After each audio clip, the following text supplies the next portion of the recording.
Hi guys. So your next task is to do your material and finishes research.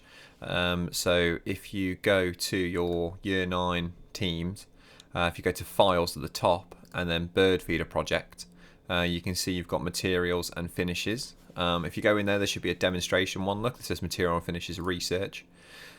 On this, you can see the page has kind of been split into two. So you've got an introduction. Now you don't have to do an introduction. You can if you want to. If you are going to do an introduction, you need to make sure that includes basically what are you trying to find out. You're basically telling the examiner, or me in this case, what it is you're trying to find out. Are you trying to find out the best material to use? Are you trying to find out the best finish to use? Are you trying to find the cheapest material? I don't know, what is it you're trying to find out? That's basically what you need to be able to explain in the introduction. Next thing you need to do is you need to research a range of materials. Now, when I say a range, there is no set number on the amount that you need to research. The only caveat, the only thing you need to make sure you're doing is you are researching relevant materials. So there's no point researching gold, for example, for your bird feeder because you aren't going to be using gold. You need to be using relative and relevant materials in your research.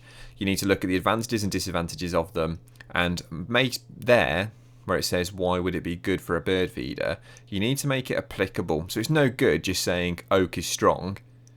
Okay, well, why is that good for a bird feeder? Is it going to be durable to be used outside? Is it going to be resistant to rot, etc., etc.? That is why you need to have an extra column that will say something like, why is it relevant? Or how can I use it? Why is it good? That sort of thing. Now, you can lay it out however you want to. This person obviously has done it in two halves. They've got one half for materials and one half for finishes. You could do it as a mind map. You could do it you can lay it out however you want, basically, is what I'm trying to say. Those are the things you need to include on your materials. Now, finishes, again, okay, this person's done specifically just wood finishes. You don't have to do just wood finishes, okay? The important thing here is what you want to focus on is what is it? So we talked about varnish gives a protection towards moisture, stains, and insects, okay? Also, how long does it take to dry? And how many coats does it require? Okay, now obviously that's really important for woods, but some of you might be using plastic, some of you might be using metals. You need to do some research about those as well. But again, be relevant. My big advice here is either a materials or finishes. What you want to be researching is, say, 10 materials, but then narrowing that down to 5 or 6. So you're doing the research in the background thinking, right, these are the colours I could use, or these are the materials I could use, these are the finishes I could use, but then you're narrowing it down to the relevant ones. Okay, so you need to do, again, with wood finishes, there is no limit, there is no fixed amount that you need to research, it's entirely up to you. The biggest important part here is a summary. Now this could include, and I strongly recommend it include some client feedback. You need to make sure that your client is saying, this is the one that I want you to use. I want you to use pine because of this. I want you to use this finish. I want you to stain it because of this. You need to make it very, very clear as to what they want. Okay, that is basically what you need to do. Now, in order for you to find the information out, what I recommend, a very good website to use, is this technologystudent.com. If you go right to the bottom, you can see at the bottom, you can click on this little tab here that says searching for just the website, not the entire web.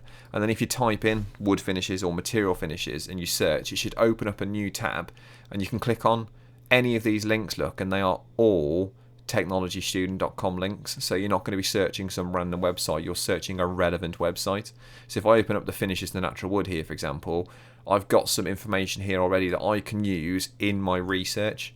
Now, I wouldn't just copy and paste this because that is a terrible thing to do because you're not learning anything then.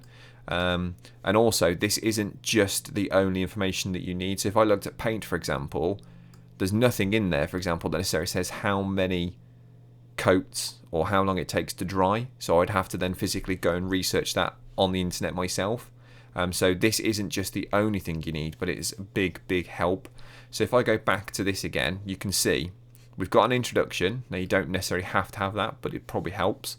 You've got materials. Again, you need to research around 10 materials, but then narrow that down to like 5 or 6 on a sheet. Okay, they don't have to be all wood either. They could be wood, metal, or plastics. Okay, but make sure they are relevant.